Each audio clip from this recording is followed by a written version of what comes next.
why is there hatred against us there? George Bush's famous question.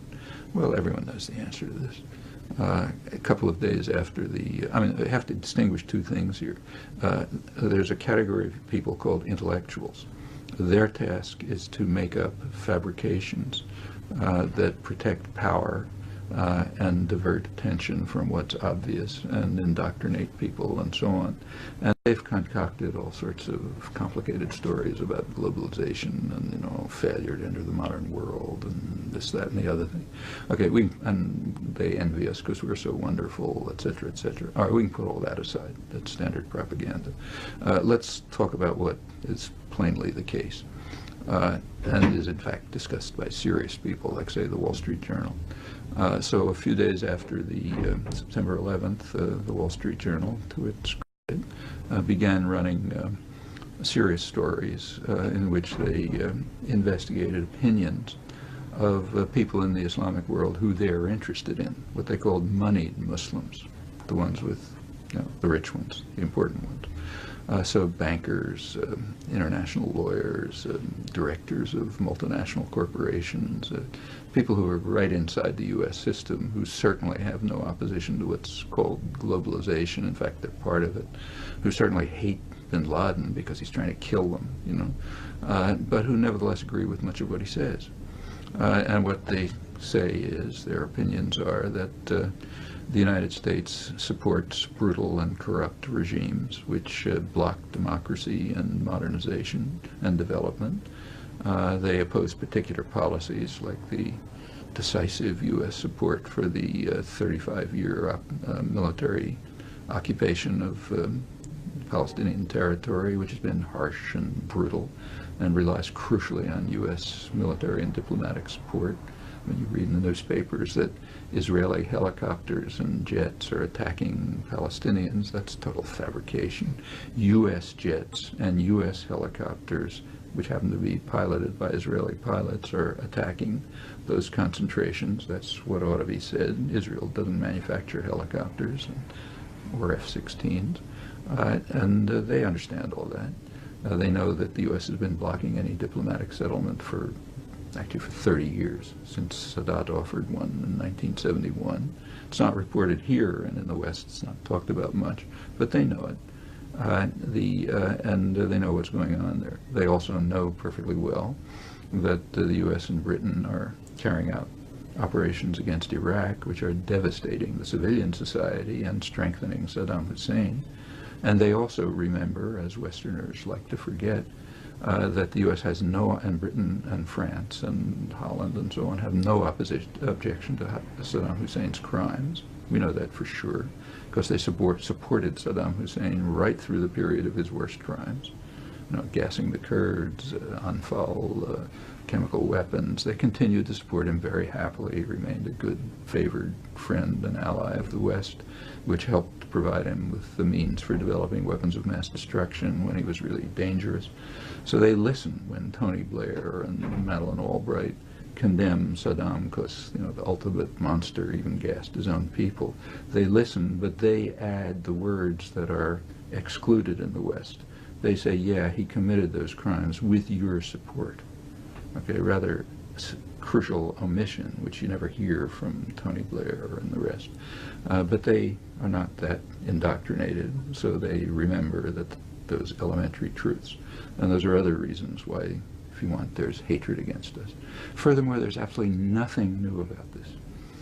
Anybody who wants to understand any of it knows exactly where to go. You go to the declassified U.S. record.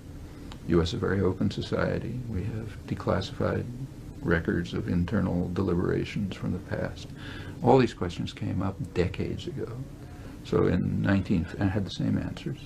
In 1958, crucial year for many reasons. I'm now talking about internal records. The U.S., so the Eisenhower administration, discussed three major crises for the United States. One was Indonesia, one was North Africa, third was the Middle East. All Islamic countries, all oil producers.